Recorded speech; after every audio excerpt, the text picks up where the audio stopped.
잠언 15장 27절부터 33절까지 제가 읽습니다. 이를 탐하는 자는 자기 집을 해롭게 하나 뇌물을 싫어하는 자는 사느니라. 의인의 마음은 대답할 말을 깊이 생각하여도 악인의 입은 악을 쏟느니라. 여호와는 악인을 멀리하시고 의인의 기도를 들으시느니라. 눈에 밝은 것은 마음을 기쁘게 하고 좋은 기별은 뼈를 윤택하게 하느니라. 생명의 경계를 듣는 귀는 지혜로운 자 가운데 있느니라. 훈계받기를 싫어하는 자는 자기의 영혼을 경히 여김이라. 견책을 달게 밟는 자는 지식을 얻느니라. 여호와를 경외하는 것은 지혜의 훈계라. 겸손은 존귀의 앞잡이니라. 아멘. 15장 27절 이를 탐하는 자는 자기 집을 해롭게 하나. 이는 이익을 이야기합니다. 이익을 탐한다. 이것을 일반적으로 욕심을 부린다. 혹은 욕심이 많다. 그렇게 말합니다. 세번역 성경 가운데는 이 이익을 탐하는 것을 불이한 이익을 탐한다. 이렇게도 번역했습니다. 불이한 이익을 탐한다. 아마 하반절에는 뇌물 때문에 그러지 않은가 싶어요. 근데 일단은 불의한 이익을 탐한다. 이렇게도 이건 해석적인 입장인 것 같아요.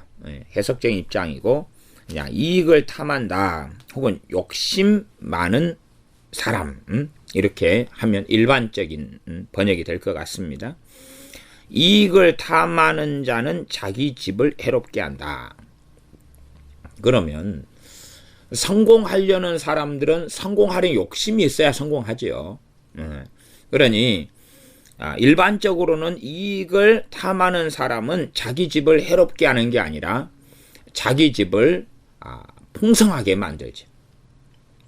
그렇기 때문에 일반론적으로 잠언을 자꾸 이해하려고 그러면 문제가 생기고 맙니다. 문제가 생기고 말아요. 잠언은 지금 하나님의 백성에게 하는 하나님의 말씀이라요. 자꾸만 그런 관점을 우리가 벗어나려고 그래요. 이 잠언에 의해서 잘못되어 버리는 것은 세상의 속담이나 세상의 격언과 같이 생각해 버리거나 아니면 세상 사는 지혜로서 자꾸만 잠언을 보려고 그러는 거예요. 지혜 있는 자라 이것도 자꾸만 하나님 관점에서가 아니라 세상에서 얼마나 똑똑하고 이 지혜로우냐 그런 입장이지만 그게 아니라 잠언의 말씀은 하나님 앞에서의 지혜, 하나님을 경외하고 사는 사람을 너가 지혜가 있다. 하나님 말씀을 알면서 하나님을 알아가는 사람을 너가 지혜가 있다. 하나님께 예배하고 기도하고 감사하며 찬양하는 사람을 너가 지혜가 있다. 그리고 감사하고 하나님을 높여드리는 사람을 너가 지혜가 있다. 그러나 원망하고 아무리 똑똑한 아인슈타인 같은 머리를 가지고 있어도 원망하고 미워하고 사는 사람은 너가 미련하다. 하나님 말씀하신다. 그 말이에요. 왜냐하면 이 땅의 삶을 통해서 하나님 앞에 섰을 때 우리 주님 앞에 주님의 심판대 앞에 섰을 때에 우리는 모두 다 선악간에 행한 대로 심판을 받기 때문에 그렇습니다. 이익을 탐하는 자는 자기 집을 해롭게 한다. 그러면 여기에서 자기 집이라는 것 앞에서도 15장에서도 그것이 계속 나왔습니다. 15장 25절에 보면 여호와는 교만한 자의 집을 허시며 나왔어요. 집을 허신다. 근데 집이라는 것이 첫째 의미로는 자기 사는 집이나 가정으로 이해하는 것은 좀 곤란하다. 그런 말씀을 드려왔습니다. 자기 집이라 그러면 자기의 집, 내 인생, 내 삶, 내 영역, 내 영토, 내가 하나님 앞에서 가지고 있는 나의 길, 나의 삶, 나의 믿음의 여정, 나의 삶의 길, 하는 내 인생살이의 전반적인 것으로 이해하는 것이 첫 번째. 그리고 좀 확장했을 때가 이제 자기의 가정, 그렇게 세 번째로 갈 때는 집을 아예 문자적이고 일반적인 의미로서 자기의 어떤 집이 좋으냐 아니면 자기 집이 잘 먹고 잘 살게 되느냐 가난하게 되느냐 이런 입장. 그러나 많은 경우에 사람들은 그런 세 번째 입장으로 선회해서 이해하려 그럽니다. 이게 자기 집을 해롭게 한다 그러면 아이고 재산을 못 가지고 집안이 망해버리고 그리고 집안의 행복이 없어져 버리고 이렇게도 사람들은 이해합니다. 그런 이해의 개연성은 존재합니다. 존재하지만 이익을 탐하는 자, 욕심 많은 자는 그래서 이 우리말 성경은 욕심 많은 사람은 집안의 문제를 일으키지만 이렇게 놨어요. 이게 일반론적인 지금 해석을 취했어요. 자기 집을 집 안이라고 해버렸어요. 그러니까 욕심 많은 사람이 집안에 문제를 일으킨다. 그런 일이 있으나 다 맞는 이야기가 아니에요. 그렇게 되면 세상 속담의 다른 종류가 돼버려요. 속담이 돼버려요, 결국은. 왜? 욕심 많은 사람이 이제 욕심 많아도 어떤 사람들은 자기 가족만 잘 되면 된다는 욕심을 가진 사람도 있어요. 자기만 잘 되면 된다는 욕심을 가진 사람은 가족하고도 싸우고 부딪히겠지만 내 집안, 내 가족만 잘 되면 된다. 어떤 사람은 민족주의가 있잖아요. 우리 민족만 잘 되면 된다. 또 국가주의. 우리 국가만 잘 되면 된다. 또 가문주의. 우리 가문만 잘 되면 된다. 이런 게 있잖아요. 욕심마다 욕심이 많은 사람마다 어느 정도냐. 뭐 교회적으로 한다면 저쪽 교회하고 우리 교회는 남이다. 그러니 저 교회는 망하더라도 우리 교회만 잘 되면 된다. 이건 지교회주의. 그리스도의 지체됨을, 그리스도인의 지체됨을 알지 못한 그런 것도 있겠지요. 그러니 이 욕심이 많다, 이런 이익을 탐한다, 이런 사람이 자기 집안에 문제를 일으킨다. 그렇게만은 볼 수가 없는 것이 굉장히 많습니다. 말하자면 부모가 욕심이 많아야지만이 일도 열심히 하고 돈도 많이 벌고 그렇게 해서 자녀들이 좀 더 좋은 신발을 신고 좀 더 많은 것을 누리고 가질 수 있을 것 아닙니까? 그러면 이러한 욕심 많은 사람들이 일반적으로 부지런하다는 것을 우리가 압니다. 욕심만 잔뜩 많고 게으른 사람도 있죠. 그런 사람은 이제 아주 골치가 아프게 되지요. 그런 사람은 실제적으로 관계에서 많은 해가 있을 겁니다. 근데 저는 첫 번째 의미로 단지 그 사람의 집안 이야기로서 보기보다는 그 사람에 대한 이야기로 봅니다. 왜냐 그러면 15장의 교만에 대해서 나온 것처럼 15장 25절이었어요. 여호와는 교만한 자의 집을 허시며 이렇게 나왔는데 지금 신약 성경으로 가서는 그 집에 대한 이야기가 없어요. 그러니까 교만한 자를 하나님은 대적하신다. 야고보 4장 6절이에요. 하나님께서는 교만한 자를 대적하시며 이렇게 그 사람의 어떤 사람 교만하다 해서 그 사람의 집안 전체를 하나님이 대적하시지는 않는다 그 말이에요. 하나님 관계는 1대1의 관계니까 교만한 그 사람을 대적하셔 하나님은. 똑같은 가족의 사람이라도 가족이 한 5명이다. 그 가운데 1명이 교만하고 4명이 겸손하면 4명에게는 은혜를 주시고 1명은 하나님이 대적하시는 거예요. 그러하지 가장이 교만하다. 그러니까 가족 전체가 겸손한데 하나님께서 그 집안을 헐어버린다. 그게 아니란 이야기. 이게 신약에 와서는 베드로전서 5장 4절에도 동일하게 하나님께서는 겸손한 자에게 은혜를 주시며 교만한 자를 대적하신다. 그 말씀을 동일하게 반복을 해요. 그렇기 때문에 그런 말씀을 통해 볼 때는 이 15장 25절에 여호와는 교만한 자의 집을 허신다는 집의 개념이 없어요. 그러니 그러면 집의 개념을 뭘로 봐야 될 것이냐 해서 제가 앞에 강의 말씀에서는 이것이 그 사람의 인생, 그 사람의 삶, 하나님과 그 사람과의 관계에서의 지배 개념으로 보아야 된다. 그런 부분의 연장선이라고 저는 이해한다 그 말이에요. 이게 27절에 이익을 탐하는 자는 자기 집을 해롭게 한다. 욕심 부리는 자는, 그러면 예를 들어 욕심 부리는 것이, 이제 욕심도, 공부 욕심도 있고 돈 욕심도 있고 욕심마다 종류가 많잖아요. 그럼 욕심 부리는 것이 우리 집에 막내 아들이라고 하면 어떻게 할까요? 막내 5살짜리가 요놈이 딱지 욕심이 많은 거예요. 응? 저도 이 욕심이 어릴 때 참 많았습니다. 많아서 이제 딱지 욕심하고 구슬 욕심이 많았어요. 딱지는 이렇게 파는 딱지 있잖아요. 파는 거. 둥글게 돼서 글자가 나와 있고 이런 파는 딱지 욕심이 많아가지고, 집이 가난해가지고 용돈을, 제가 받고 산 적이 없어요. 그냥 명절 때 이렇게 1년에 2차례 추석하고 구정에 받는 얼마 빼놓고는 평상시에 용돈이 없이 이렇게 이제 집에서 떠날 때까지 그렇게 살아왔어요. 그러니까 어릴 때 용돈이 없으니까 용돈벌이를 스스로 했거든요. 스스로 하는 방법이 구슬치기하고 딱지치기. 구슬을 잔뜩 이렇게 다라이에 하나 정도 따가지고 이제 일반 구멍가게에 가면 아이들 구슬을 10원에 4개를 사면 저는 10원에 한 5개, 7개를 팔았어요. 그래가지고 저 때문에 구멍가게가 망한 곳이 전설상 뭐 몇 군데가 있다. 이런 전설도 전해져 오지는 않습니다.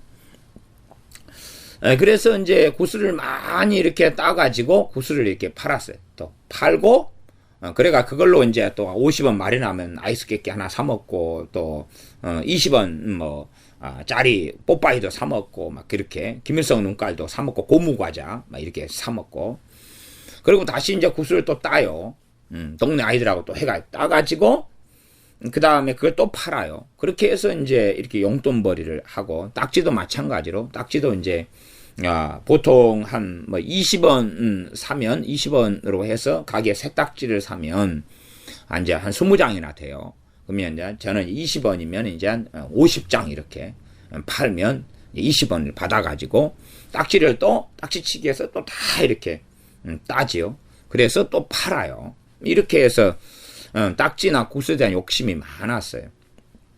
집에다가 많이 쌓아놓으니까 창고에도 막 돌다리가 없다 그래가 때로는 막, 어머니가 막 버리고 막 그렇게 돼서 또 울고 막, 돈이 날아가니까. 그러니까 제가 그런 이익을 탐했는데 그것이 집안에 해를 끼치진 않았어요. 그냥 창고에 그냥 이렇게 좀 많아가지고 있었을 뿐이지, 뭐, 지가 와서, 구슬 먹는 것도 아니고, 그래서 저는 이제 용돈벌이 했으니까 저는 뭐 해를 끼친 건 아니에요, 그게. 집안에는 최소한. 다른 애들한테도 이익을 끼쳤죠.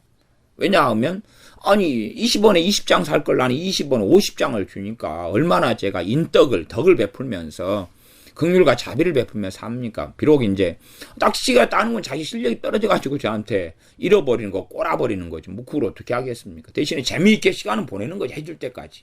머시가 밥 먹어라 그럴 때까지는 이제 끝끝내 하고, 머시가 밥 먹어라 그래도 제가 더 딸 수 있으면은 야 좀 더 하자 그러고 꼬셔가지고 이제 좀 더 해서 탈탈 털어가지고 이제 보내고 그러죠. 걔도 들어갈 때 얼마나 몸이 가볍게 들어가요.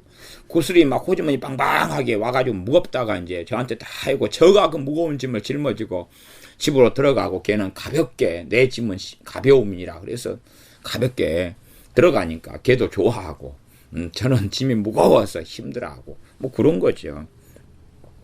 그래서 이익을 탐한다, 이런 것을 일반론적으로 보면 안 되는 거예요. 일반론적으로 보면. 그러면 어떨 때는 맞고 어떨 때는 틀리는 거예요. 자문의 이해가 그래 잘못되는 거예요. 이익을 탐한다 그럴 때에, 그래서 이제 세번역 같은 경우가 불이한 이익 이렇게 보는 것이, 왜 그런 식의 번역이 그래도 좀 더 이해를 도울 수 있냐 그러면, 하나님 앞에서는 우리 십계명에 보면 10번째 계명에 탐심은 탐하는 건데, 자기의 영토의 영역에 있는 것을 탐하는 것은 죄는 안 되는 거야. 그런데 영역을 넘어서는 거죠. 넘어서는 걸 탐하는 것은 범죄가 돼서 그걸 하나님은 십계명의 10번째 계명에 금지해 놓고 있고, 신약으로 와가지고는 더 심각한 명령이 떨어졌는데 탐심은 우상숭배니라 하는 것이죠. 이게 이익을 탐하는 이 마음이 있어가 이게 탐심이죠. 탐심이 이제 실행하고 실행할 때에 그런 사람이 되는 거죠. 탐심을 가지고 있는데 이것을 버릴 수도 있고 없앨 수도 있고 조정할 수도 있는데 탐심을 가지고 실천을 하는 거죠. 그러니까 이익을 탐하는 자가 된다 그 말이. 도둑질할 마음이 있어요. 마음이 있는데 이걸 정돈을 해요. 저걸 내가 훔쳤으면 좋겠다. 그런데 그냥 물리쳐요.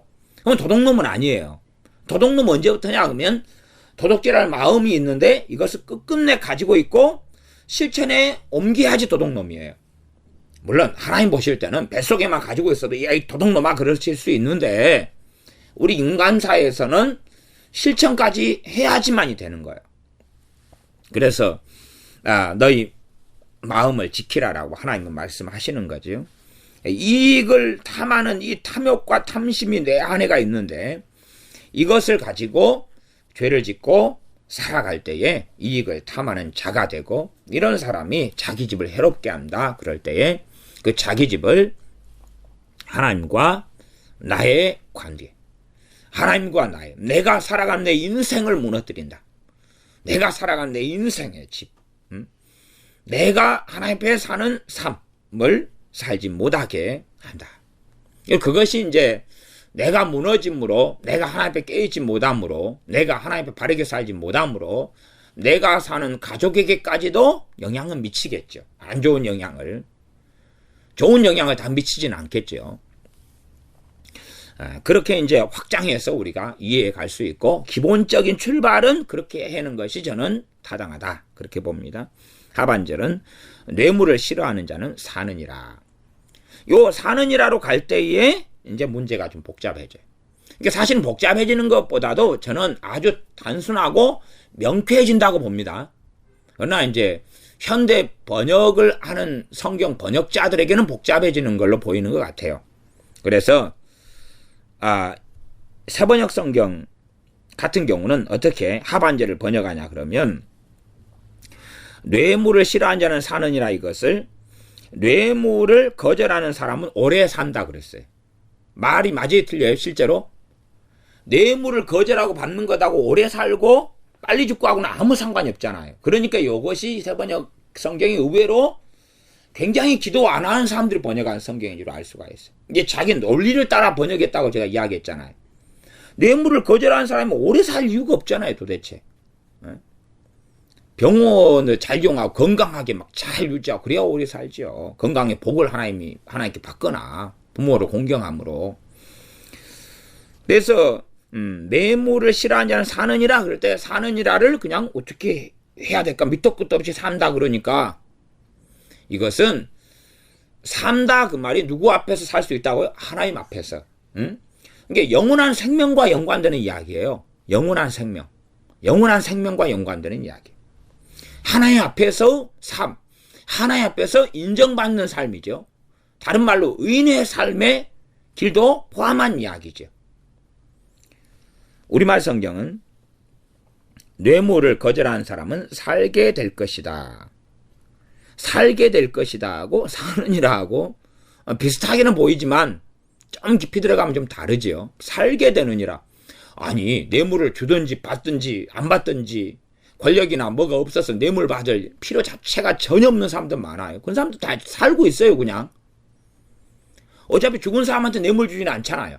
무덤에 가가지고 이거 과거에 정승 아니셨습니까? 무덤에 있는 사람은 죽었으니까 뼈밖에 없으니까 아무 말 않겠죠. 흙이 됐든지 아이고 제가 뇌물을 가지고 왔습니다. 그러니 저 좀 잘 봐주십시오. 뭐 그러면 죽은 무덤에 있어서 다 흙이 되어버린 사람 뼈다귀가 남아있는 사람이 말할 리가 없잖아요. 그러니 뇌물을 싫어하는 자가 산다. 그럴 때 이게 산다는 게 살게 되느니라 말이 안 돼. 그건 좀 어렵고 그냥 사느니라 안 돼. 사느니라. 무슨 삶을 살 것이냐죠. 다시 좀 앞으로 넘어가서 15장 24절로 가면 지혜로운 자는 위로 향한 생명길 이야기가 나오잖아요. 생명길로 말미암음으로 그 아래에 있는 음부, 수월, 지옥을 떠나게 되느니라. 사망길을 떠나게 된다. 이게 생명길 이야기를 하잖아요. 생명길이 진짜 사는 길이죠. 그 이야기죠. 그런 것이 잠언에서 계속 이어져 가는 거예요. 그러니 잠언이 한 절 한 절이 때로는 전혀 다른 이야기처럼 보여도, 그러나 상호 관련성 속에서 우리가 알고 있어야 돼. 생명길에 대한 이야기, 하나님을 경외하는 이야기, 하나님 앞에서 사는 이야기의 전제를 뺀 상태에서 이해는 잘못되는 거예요. 그러면 뇌물을 싫어하는 자는 싫어하는 자, 거꾸로 뇌물을 받기를 좋아하는 사람, 권력이 있고 하니까 뇌물이 받을 수 있는 위치에 있겠죠. 그럼 뇌물 받기 좋아하는 사람이다. 그럼 그 사람이 하나님 앞에 살 수 있어요, 없어요? 살 수 없는 거죠. 근데 뇌물을 싫어한다. 근데 전제는 뭐냐 그러면 왕이든지 권력자든지 이런 사람이에요. 그러지 우리가 제 길게 나가는 노숙자한테 뇌물을 드리겠습니다. 그런 건 뇌물이 아니라 구제금이겠죠. 뇌물이 아니죠. 그러니 뇌물을 받을 위치에 있는 사람들은 이제 마음을 지켜야 되죠. 자기 권력을 이용해 가지고 그냥 가볍게 돈을 1,000만 원, 1억, 5천만 원 받을 수 있다 그 말이에요. 근데 그것을 거절하려면 무엇 때문에 거절해야 되느냐 그 말이죠. 이 땅의 사람들은 자기 윤리 때문에 거절할 수도 있을 거예요. 때로는 경찰이 너를 예의주시하고 있다, 세무서에서 주시하고 있다, 그러면 거절할 수 있겠죠. 그러나 하나님의 백성들은 내가 뇌물을 받을 수 있는 위치인데 거절하는 것은 거절할 뿐만 아니라 뭐 하는 거예요? 싫어하는 거죠. 싫어하는 거예요. 그러니까 하나님을 믿는 백성에 대한 이야기고 권력자인데 하나님의 백성인데 뇌물을 싫어하려면 누구 때문에 싫어하겠어요? 하나님 때문에. 하나님 앞에 그게 범죄이기 때문에. 그런 사람이 하나님 앞에서 살 수 있다는 거예요. 하나님 앞에서. 하나님 앞에서 살 수 있다는 거예요. 그렇지 않은 사람은 이 땅에서 생명은 오래 살 수 있어도 하나님 앞에서는 살 수가 없다는 이야기죠. 하나님께 인정받을 수도 없고 하나님과 함께 할 수도 없고 하나님이 인정하시는 하나님의 자녀, 하나님의 백성은 될 수가 없다. 28절, 의인의 마음은 대답할 말을 깊이 생각하여도 악인의 입은 악을 쏟느니라. 의인과 악인이 잠언에 계속 나오는데 의인과 악인은 기준이 뭡니까? 하나님이 기준이에요. 하나님이 기준이에요. 하나님의 뜻대로 사는 사람을 의인이라 그러고, 세상의 악인의 기준이 아니에요. 세상에서 말하는 의인의 기준이 아니에요. 하나님 앞에서 하나님을 기쁘시게 하며 하나님의 뜻, 하나님 말씀대로 사는 사람을 의인이라 그러고, 하나님께서 미워하시는 것을 행하고 사는 사람들 악인이라 그러는 거예요. 다시 말하면 어떤 사람이 굉장한 효자예요. 그런데 그 사람이 1년에 제사만 10개를 지내요. 그러면 의인이 악인이에요? 악인입니다. 그러나 세상의 개념에서는 그 사람이 진짜 효자고 1년에 제사를 10개씩 우상숭배를 하면서도 사회에 구제금도 많이 낸다고 합시다. 고아원이 양로원이든 1년에 막 1억씩 기부를 한다고 합시다. 그러면 세상에서는 그 사람을 선인이나 의인이라 그러는 거예요. 그러나 하나님의 말씀에 비추면 그 사람은 악인인 거예요. 어떤 점쟁이가 있다. 그래서 요즘에 철학관이라 그러죠. 그런 사람이 돈을 벌어가지고 그 돈의 50%를 소위 말하면 이제 절간에 기부를 한다고 합시다. 50%를. 저 사람이 점을 열심히 찾는 점쟁이가 돼가지고 철학 역술인이 돼가지고 1년에 돈을 1억을 버는데 5천만 원을 그냥 어디 유명한 절, 불국사라든지 화엄사라든지 이런 데 기부를 한다. 그러면 그게 신문에 나와가지고 많은 사람들은 대한민국에 1,000만 명이 넘는 불교도가 있기 때문에 그런 사람들은 와, 저 사람은 정말로 선한 사람, 의로운 사람 그럴 거 아니냐 그 말이에요. 그러나 하나님의 말씀에 하나님 앞에서는 그 사람은 악인이다 그 말이에요. 악인. 그렇게 세상 사람들이 보는 선, 악의 개념하고 하나님께서 말씀하시는 선, 악의 개념은 이 비슷한 경우가 얼마 있으나 그러나 전반적으로는 다르다 그 말. 전반적으로 달라요. 우리가 어느 불교 믿는 사람이 있다 그러면 불교인이라도 하나님께서는 구원받기를 당연히 원하셔. 이슬람 교인이든 불교인이든 동성애자들이든 다 하나님은 주님께 나와서 죄를 용서받고 구원받기를 원하셔요. 그런데 그럼에도 불구하고 어떤 불교도가 있는데 불교인이 그냥 종교적으로 불교를 다니는 게 아니라 정말로 투철하고 열심히 다닌다. 응? 그러면 십계명 1계명은 뭡니까? 하나님을 섬기라는 거예요. 하나님을 섬기지 않고 심지어 무교가 아니라 그렇게 열심히 이 불상 앞에 가서 108배를 하고 또한 돈을 기부를 해가지고 불상을 갖다가 5개를 막 절마다 세워지고 그러면 불교도 입장에서는 최고의 의인이 될 거예요. 그러나 하나님 앞에서는 악인이다 그 말이 그렇게 달라요. 그래서 의인과 악인이란 말씀이 잠언에 계속 나오는 것은 하나님 빼고 지금 잠언을 이야기하지 않는다는 사실이에요. 그러나 의인과 악인에 대한 이해를 우리 자녀들은 잘 못해요. 그걸 알지는 못해요. 알지는 못하고 의인과 악인에 대한 이해를 하나님 빼고 이해를 해요. 말하자면 학교도 세상이잖아요. 학교에서 배운 대로 자기가 가진 상식으로 이해를 하기 때문에 하나님 말씀을 제대로 모르고서는 의인과 악인이 뭔지를 제대로 몰라요. 그러니까 아이들이 잠언을 읽어가지고는 이해를 할 수가 없는 거예요. 이해를 하는 것 떠나서 이상하게 돼버리는 거예요. 이상하게. 오해와 곡해는 너무 심해져 가는 거예요. 그리고 세상의 잠언보다 하나님 말씀이 더 안 맞다는 걸 경험해요. 거꾸로. 왜? 세상살이의 잠언을 적용해 봤는데 안 맞아요. 그래서 뇌물을 싫어하는 자는 사느니라 그런데 뇌물을 좋아하는 사람도 떵떵거리고 잘 먹고 잘 살죠. 아니 권력자가 들키지 않고 뇌물을 사과박스에 5억을 받고 그러면 이번에 아빠가 돈 좀 벌었다. 이번에 피지로 가자. 그래서 피지에 가서 피자도 먹고 피서도 하고 얼마나 좋아요. 그러니까 잘 먹고 잘 살죠. 어떠한 이 회사는 정말 뇌물 중심의 회사도 있어요. 뇌물 중심의 회사도. 이게 공기업체가 주로 이제 그런 일들이 많이 벌어지는데 공기업체는 그런 말도 제가 들었습니다. 공기업체는 월급의 3분의 1이 경조비에 들어간대. 경조비. 월급의 3분의 1이. 그러니까 월급을 300만 원 받으면 100만 원 경조비로 써야 돼요. 언제요?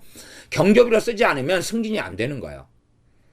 말하자면 자기 상사의 결혼기념일도 챙겨줘야 되고 자기 상사의 장모님 돌아가시면 돈을 내야 되는데 5만 원 내면 어떻게 할 거야? 그런 거 인정 못 받죠. 그럼 몇십만 원 내야 되죠.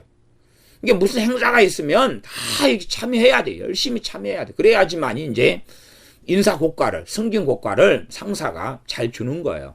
그렇기 때문에 그것도 사실은 뇌물 아닌 뇌물이죠. 뇌물 아닌 뇌물이에요. 그걸 열심히 월급의 3분의 1을 막 써대야 되는 거예요. 그리고 집에 들어가기도 일찍 들어가기도 어렵고 함께 해야 되고 회식을 해도 상사의 비유에 맞춰가지고 뭐 노래방에 가가지고 머리에다가 꽃을 꽂고 탬버린을 치고 뭐 꽃도 안 꼽으면 넥타이를 갖다가 보니까 이마에다가 이렇게 두르더라고요. 그래가지고 탬버린 치면서 막 와이셔츠도 어떻게 걷어 올려가지고 춤을 추고 그렇게 해줘야지만이 좋은 점수를 맞고 승진을 하게 되더라.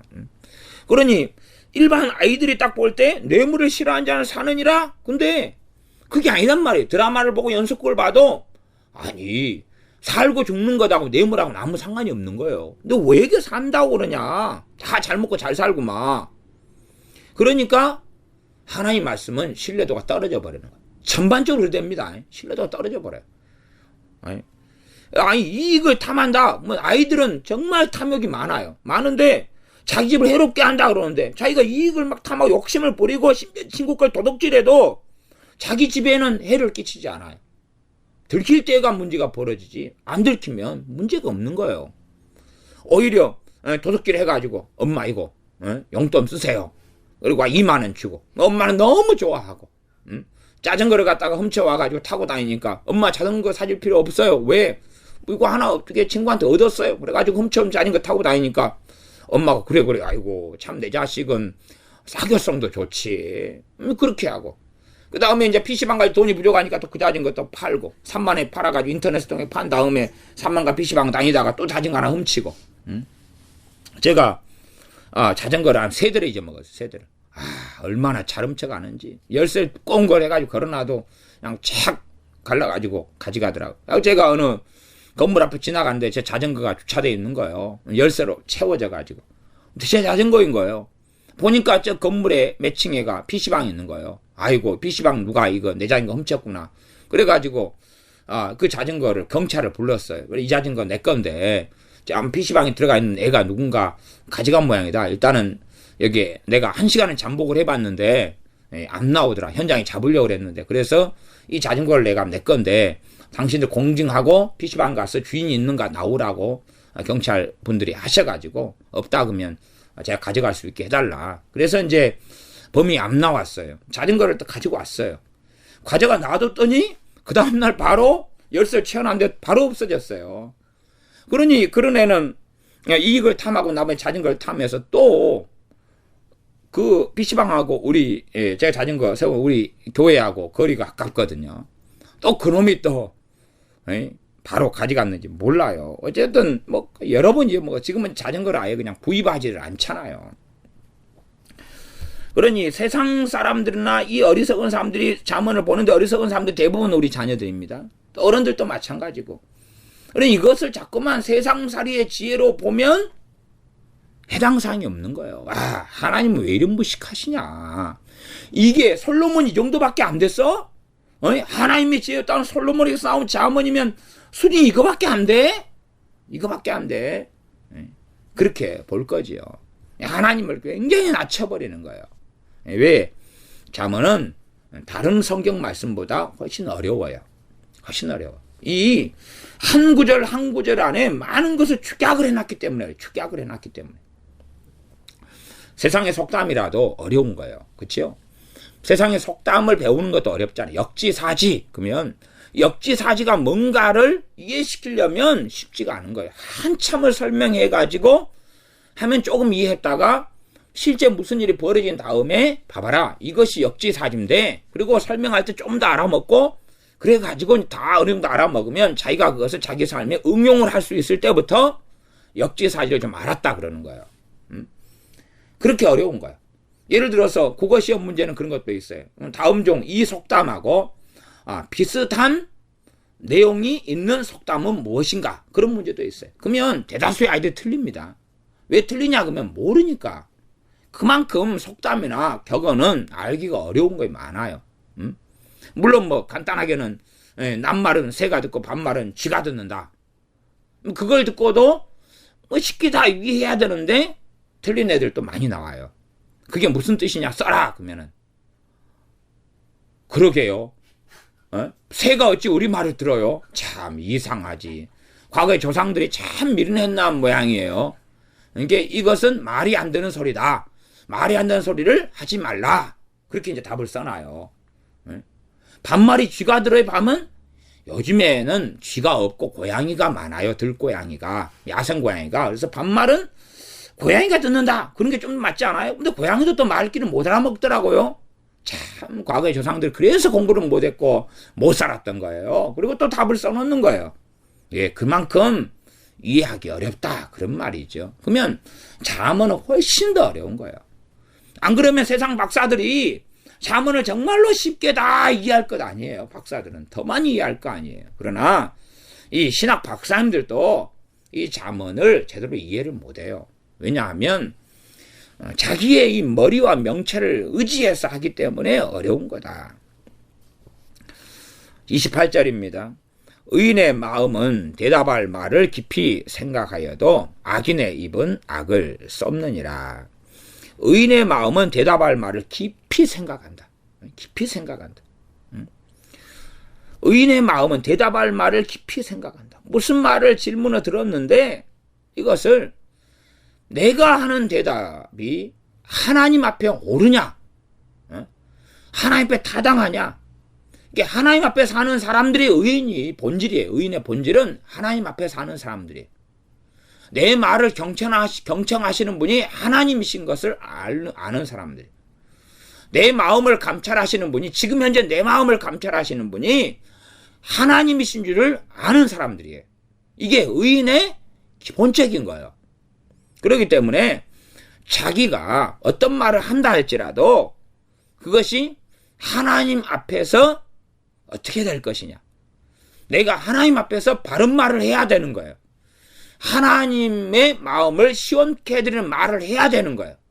그렇기 때문에 깊이 생각하지 않을 수가 없는 거예요. 이렇게 깊이 생각하면서 그렇게 하다 보면 이제 하나님께서 신약적으로 한다면 신약에서는 성령의 은사들을 주셔요. 은사들을. 그 은사들을. 왜? 그래서 깊이 생각하지 않아도 애언적인 때로는 지혜의 말씀으로서 그렇게 주님으로부터 성령으로부터 은사를 통하여 지혜와 응답과 지각이 열리는 그런 은사들을 신약에서는 우리 주 예수님의 이름 때문에 받을 수가 있어요. 그러나 구약으로는 이제 본질적으로 또 신약시대를 사는 우리들도 대부분은 이러한 성령의 특별한 은사들이 오기 전까지는 당연하게 대답할 말을 깊이 생각해야 돼요. 그 다음에 깊이 생각하지 않더라도 최소한은 기다려야 돼요. 내가 가진 지혜를 내려놓고 내가 가진 지식들을 내려놓고 내가 가진 명체를 내려놓고 주님께 지혜를 구하면서 기다려야 돼요. 저는 이것을 깊이 생각한다. 그렇게도 이해를 합니다. 주님을 기다리는 거예요. 주님을 기다리는 거예요. 응? 주님, 이러이러한 말과 질문을 들었는데 또한 이러한 말에 대하여 제가 어떻게 대답해야 됩니까? 어떻게 대답해야 됩니까? 어떻게 말해야 됩니까? 그러나 미련한 사람들은 자기 미련한 것을 내기 때문에 급하게 자기 판단, 자신의 경험으로 쏟아내는 길을 걸어갈 것입니다. 그러니 의인의 마음은 대답할 말을 깊이 생각한다. 깊이 생각한다. 왜? 하나님 앞에서 사는 삶이고 하나님 앞에서 말하고 하나님께 내 마음을 감찰하시기 때문에 그러하지요. 그러나 악인의 입은 무엇을 쏟습니까? 악을 쏟아요. 악을 쏟아. 악인의 입에서는 쉽게 저주가 나오고 사람에 대한 증오가 나오고 미움이 나오고 살인의 말이 나오고 원망의 말이 나오고 시기와 질투와 이간질이 쏟아져 나온다. 그 말이. 쉽게 비판하고 정죄하고 무시하고 멸시하고 첨대하고 자랑하고 광폐하고 폭언을 쏟아붓고 거짓말을 하고 사기를 치고 사람을 이용하고 그것이 악인의 입에서 나오는 말이에요. 그러면 악 중에서도 추석이 다가오니까 추석 명절 되면 우상숭배가 심하지요. 그러면 악인은 선인으로 가장하기도 하지만 그 입에서 나오는 게 뭐냐 그러면 우상숭배를 해야 된다.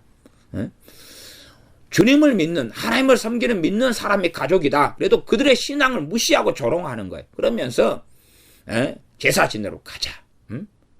그렇게 그 사람의 삶을 부정하고 그의 신앙을 무시하면서 그렇게 하는 그게 악이다 그 말이에요. 나 세상 사람들 그걸 악으로 보지 않지요. 그건 악이에요. 왜? 하나님을 등지고 하나님을 부인하라고 말하는 것인데 그건 악이지요. 악이에요. 가장 무서운 악이에요. 소위 말하면 야 오늘 저녁에 누구 집에 도둑질하러 담넘으로 가자 이거다고 너가 이 조상에게 절해라. 그것이 어느 악이 크냐면 조상에게 절해라 하는 것이 남의 집 담 넘어 도둑질하러 가자는 것보다 10배, 100배는 더 무서운 악이에요. 왜? 악인의 마음에는 그 악이 있기 때문에 때가 되면 악을 쏟아낼 수밖에 없습니다. 29절입니다. 여호와는 악인을 멀리하시고 의인의 기도를 들으시느니라. 악인을 어떻게 알 수 있느냐? 그 입에 말을 들으면 알아요. 말을 들으면. 근데 일반적일 때는 잘 모르다가 어떨 때 말을 들으면 구분이 쉽냐 그러면 이해관계가 얽혔을 때. 이해관계는 이익의 관계. 누구는 이익 보고 누구는 손해보는 거 있지요. 그런 관계가 얽혔을 때에 이제 악인의 입은 악을 쏟아내게 돼 있어요. 서로 간에 이해관계가 얽히지 않았을 때, 돈 문제 등 이런 것이 얽히지 않았을 때, 이럴 때는 문제가 없어요. 문제가 없어요. 대부분 남자 여자가 연애하고 막 사귈 때는 이해관계가 대부분 없어요. 얽히지 않아요. 그런 게 없어요. 그러나 이제 결혼한 다음에 집 문제, 돈 문제, 시간 문제, 시어머니 문제, 뭐 친정 문제 이런 문제 이해관계가 얽히기 시작하니까 악인은 그때에 비로소 3년 연애했을 때도 몰랐던 그 악을 쏟아내기 시작해. 이해관계가 많이 생기니까. 그렇기 때문에 하나님께서 사람을 시험해보라 그런 거예요. 시험해보라. 그래서 누구하고 함께 결혼하려면 결혼하기 전에 이해관계를 몇 개를 가지고 그 사람을 시험해야 돼. 이해관계가 얽혀서 자기가 손해보게 되는 일이 벌어질 때에 그 사람이 악인이면 입에서 악을 쏟는 것은 감출 수가 없거든요. 감출 수가 없어. 말하자면 예를 들어서 이제 누가 갑에 대해서 갑이 네 욕을 하더라. 물론 그런 식의 시험은 좀 곤란합니다만은 갑이 당신 욕을 하더라. 그런 것을 들었다. 그러면 뭐 그런 것을 우리가 직접 말하지 그런 경우가 있다고 합시다. 그래가지고 잘못 이야기하면 이간질인데 시험으로서 갑이 네 욕을 하더라. 그러면 이 악인이 아니거나 아니면 일반적인 사람이면 오해가 있지 않았을까? 오해가 있지 않았을까? 뭐 그렇게 말하는데 그렇지 않은 사람, 이 악인에 가까운 사람이 바로 거기서 증오하고 비판하고 정죄하고 공격하고 바로 전화를 걸어가지고 이 썩을 놈아 네가 내 욕을 했다면서 이렇게 달라들면 그 사람인 우리가 악인이나 아니면 악인에 준하는 사람일 수 있다. 이런 이 분별하는 지식과 지혜를 가지는 것이 옳습니다.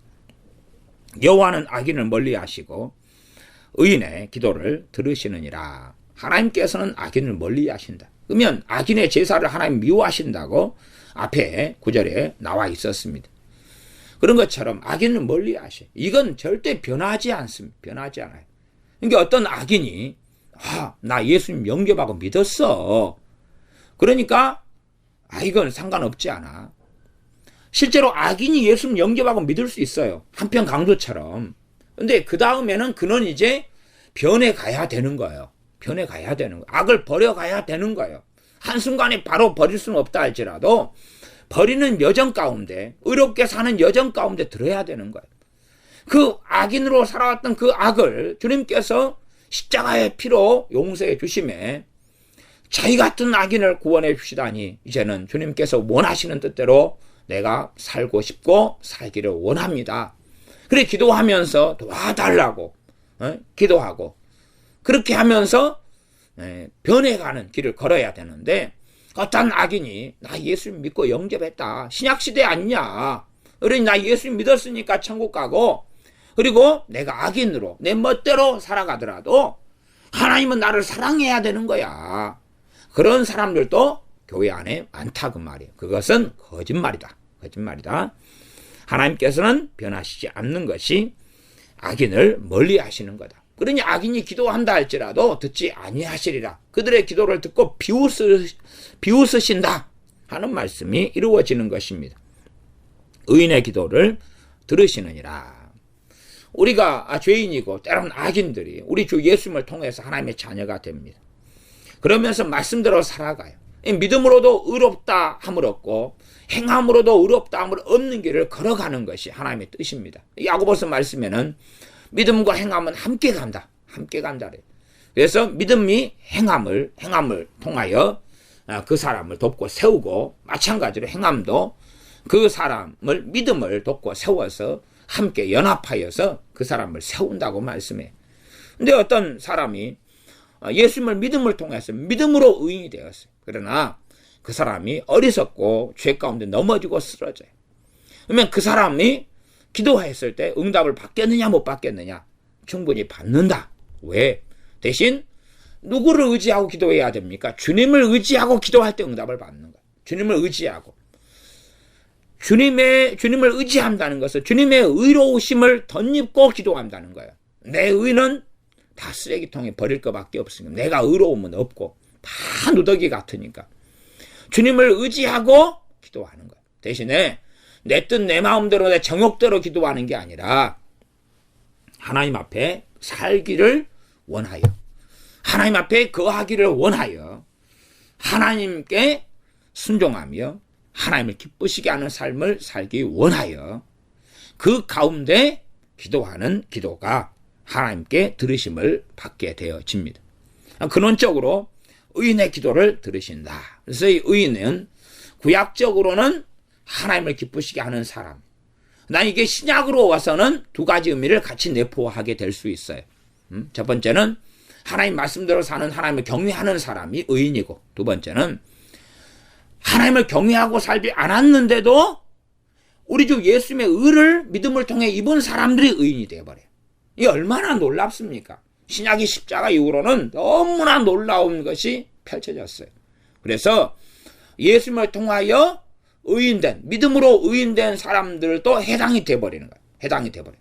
그러나 그런 사람들이 무조건 기도한다고 들어주시는 건 아니에요. 그것은 최소한은 신약 성경 그게 많이 나와 있잖아요. 그 뜻대로 기도할 때 들으심이라 그랬지 자기가 원하는 대로가 아니다. 야고보서 4장 2절에도 정욕으로 쓰려고 잘못 구하기 때문에 너희가 응답을 받지 못한다 그런 거예요. 너희가 얻지 못하면 구하지 아니하며 구하여도 받지 못하는 것은 정욕으로 쓰려고 잘못 구함이니라. 그럼 신약시대가 됐고 예수를 믿는다 그래서 내 마음대로 내 정욕대로 기도해서 응답받는다는 건 말이 되는 이야기가 아니다 그 말. 왜? 하나님은 변하시지 않으니까. 그러니 우리가 의롭게 산 삶의 여정이 없다 할지라도 우리 주 예수님을 믿는 믿음을 통하여 의인의 기도를 주님의 이름을 힘입어 할 수 있게 되었다는 사실이에요. 내 의 때문이 아니라 의로우신 주님을 힘입어서. 그러니 얼마나 감사하느냐. 얼마나 주님을 믿는 사람들은 의로운 삶을 상당히 살고 그런 과정이 되었음만이 참으로 응답받는 사람이 되어져야 할 터인데 주님을 영접하고 믿을 때부터 우리 주님의 의를 입어서 믿음으로 얻었다면 얻을 때부터 다시 말하면 예수님 영접하고 하나님 자녀가 됐을 때부터 기도 응답을 받을 수 있다는 사실이에요. 자기의 의는 하나도 없고 살아왔던 삶이 죄와 허물밖에 없다 할지라도 그러니 참으로 하나님의 자녀들은 이 말씀 앞에 섰을 때 얼마나 감사해야 할 것인가 하는 것입니다. 30절 눈이 밝은 것은 마음을 기쁘게 하고 좋은 기별은 뼈를 윤택하게 하느니라. 눈이 밝은 것은 마음을 기쁘게 한다. 눈이 밝은 것 물론 옛날 시대로서는 옛날에는 안경이 없었을 거 아니에요. 옛날에도 시력이 떨어진 사람이 많을 거 아니에요. 시력이 떨어진 사람은 얼마나 잘 앞이 안 보이니까 슬프겠어요. 그러니까 눈이 잘 초롱초롱하고 밝은 사람, 그러나 또 어두워져 보지 않은 사람은 눈이 어둡다는 것의 그 애로사항을 모릅니다.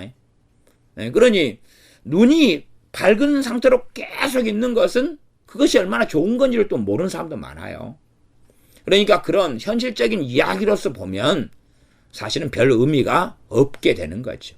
최소한의 이제 눈이 어둡다가 안경을 쓰게 될 때, 와, 좋구나. 저는 그런 기분을 아니까, 그런 경험들이 있으니까요. 또, 이 안경을 쓰고 사는 불편한 삶을 살다가 요즘에 라섹 수술을 받으면서 안경 없어도 되는 눈이 확 밝아져 버린 경험을 하는 사람은, 와, 기쁘고 좋구나. 내가 라섹 수술을 해가지고 지금 저 멀리 있는 게 저렇게 잘 보이구나. 그렇게 할 수 있겠죠. 그러나 그런 걸 이야기하는 것은 이건 아니라는 사실이에요. 그러면 눈이 밝은 게 뭐냐? 눈이 밝은 것을 이제 우리말 성경이나 세번역 성경은 그렇게 했어요. 왜? 눈이 밝은 것은 마음을 기쁘게 한다는 것을 이 아무리 생각해도 잘 의미가 이해가 안 되니까 이제 해석적인 의미로 번역을 해버렸는데 그것은 밝은 얼굴은 사람을 기쁘게 한다. 그렇게 해놨어요. 밝은 얼굴은 둘 다 똑같이 밝은 얼굴은 사람을 기쁘게 한다. 그러면 좀 더 이제 와닿으니까 그러겠죠. 이런 것은 세상 속담보다 못한 게 되는 거예요. 밝은 얼굴은 사람을 기쁘게 한다. 어떤 사람은요, 자기가 울고 있는데 누가 웃으면 기분이 좋아요, 나빠요? 부부 관계는 그렇잖아요. 응? 남편이 침울해가지고 있는데 마누라는 좋다고 끼리끼리 막 드라마 보고 막 개그 콘서트 보고 웃어대면 남편이 심장이 상해가지고 그냥 상을 엎어버리거나 방에 꽁 잡고 들어가거나 말도 꽁 해가지고 안 하고 막 그래요. 거꾸로 또 아내는 막 기분이 나쁘고 뭐 언짢은데 남편은 좋다고 야구 경기 보고 막 홈런 그러고 있으면은 밥상 차릴 때 김치만 딱 내놓고 먹어. 그런 수가 있다 그 말이에요. 그러니까 부부는 서로 간에 기쁜 건 나누고 슬픈 건 나누기를 원하는데 그러니 뭐 밝은 얼굴이 사람을 기쁘게 한다. 세상적으로 맞을 때도 있고 안 맞을 때 너무 많은 거예요. 이게 속담 겸 다 수준이 떨어져 버리는 거예요. 이렇게 가면. 그러면 사람을 기쁘게 한다가 아니라 마음을 기쁘게 한다고 나와요. 이게 사람을 기쁘게 하고가 아니라 마음을 기쁘게 하고예요. 근데 이걸 이제 해석적으로 이제 바꿔버린 거. 왜? 이해가 안 되니까. 근데 우리 주님께서 하신 말씀이 있어요. 주님께서 뭘 말씀하시냐 그러면 눈이 성하면, 눈이 온전하면 그 사람이 온전케 되어진다. 그런 말씀하시죠. 그것은 제가 지금 앞에 이 잠언에서도 나왔던 비슷한 것이 나왔던 말씀이에요. 눈이 밝은 것에 대한 이야기. 그러나 눈이 밝은 것이 왜 마음을 기쁘게 해? 상관관계가 이해가 안 되니까. 그러면 눈이 밝다는 것이 무엇이냐? 주님께서 눈이 온전하다는 것이 무엇이냐? 눈이 밝다는 건데 그것도 눈이 밝은 것, 눈이 온전한 것이 어떤 의미냐 그 말이. 마음을 기쁘게 하는 건 참으로 마음 안에서 하나님과의 화평과 평강이 나타나서 하나님의 은혜가, 하나님의 평안이, 화평함이 있기 때문에 마음이 기뻐지는 거예요. 왜? 눈이 밝으니까. 눈이 밝은 것은 내가 보통 이제 이 시각장애인이 아니고서는 눈으로 보는 걸 가지고 생각을 합니다. 시각장애인이 돼버리면 귀로 듣는 걸 가지고 생각을 하는 구조로 바뀌어갑니다만은 일반적으로 사람은 내가 눈으로 보는 것으로 죄를 지어요. 눈으로 보는 것으로. 눈으로 보고 욕심을 부리거나 눈으로 보고 음란한 생각, 음란한 마음을 가지거나 눈으로 보고 누구를 증오하고 미워하거나 눈으로 보고 사람을 판단하고 비난하고 정죄하지. 누가 후줄그레한 옷을 입었다. 그러면 눈으로 못 보는 사람은 그 사람을 봤어도 후줄그레한지 그렇지 않은지 남의 말을 듣기 전까지는 몰라요. 또 누가 후줄그레한 옷을 입었는데 옆에서 누가 방송해 주는 게 아니에요.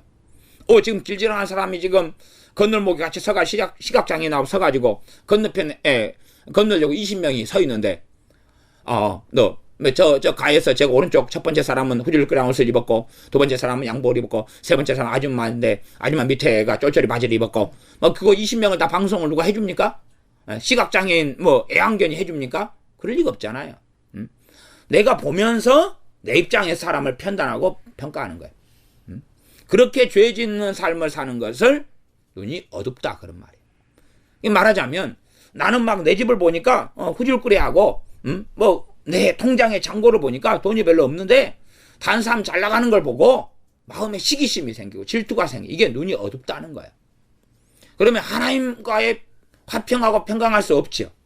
그게 대부분의 죄는 이 눈으로 보면서 이제 죄가 마음에 들어오는 것이 굉장히 많아요.